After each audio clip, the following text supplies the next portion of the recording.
How can you quit smoking? There's lots of ways.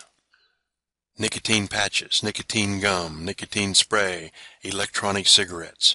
All of these are classified in a group called NRT, nicotine replacement therapy. They're an alternative method for introducing the nicotine poison into your system without the harmful effects that cigarettes have with chemicals and tar going into your lungs. They're very effective in that respect, but they promote nicotine addiction, and they leave that addiction untreated. Then there's the drugs. Varenicline, otherwise known in the trade as Chantix, bupropion, otherwise known as Zyban or Wellbutrin or some other names.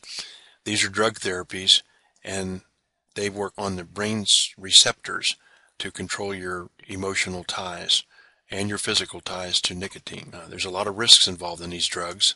You can look at the manufacturer's own advertising to see risks of depression and suicide and death. For this reason, a lot of doctors are now reluctant to prescribe them. Then there's the old standby, cold turkey. Put down the cigarettes, suck it in, and head out into the world. Well, all of these have the same basic issue. They don't deal with the psychological, emotional, and sociological aspects of smoking. There's many triggers and linkages between your cigarettes and your life, and you need to disconnect those. Otherwise, it's like going out into a minefield, and your life is full of mines, and you're just waiting to trip over one after you've quit. It could be, you want to have that cigarette after the meal, or you're in a situation with your friends and they smoke. Could be you want to have a cup of coffee, and that kind of goes with a cigarette, doesn't it? And you have certain habits. When you drive a car, you got to have a cigarette, or watching TV, or what is. And then there's events that trigger wanting a cigarette, whether you're looking at a sports event or going to a funeral. Lots of events will trigger the need for a cigarette, as will stress.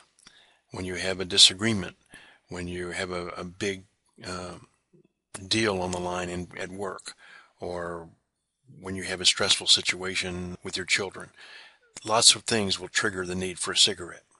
Once you quit, you're worried about weight gain, and you get so concerned about that, you justify having a cigarette as a way of preventing that weight gain, and you're right back to where it started. You have fears, you're worried about wanting a cigarette for the rest of your life, those sorts of things. You'd like to have a beer or a glass of wine, and that requires a cigarette. There's lots of emotional triggers in your life that will just feel better if you had a cigarette as your companion. All of these things are a great big minefield. They present lots of dangers to a person trying to quit smoking. Because when you quit, you know that you're one puff away from a pack a day. As soon as you trip on one of these mines, you're going to be back doing exactly what you were doing before. And your plan for smoking cessation just went up in smoke, literally. But you can quit smoking easily. And the way to do that is to diffuse these mines before you quit.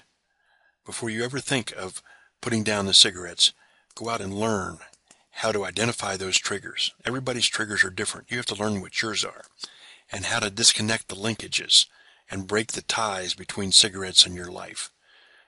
We teach you how to do that. We're Smoke Enders Online, and we teach you how to quit.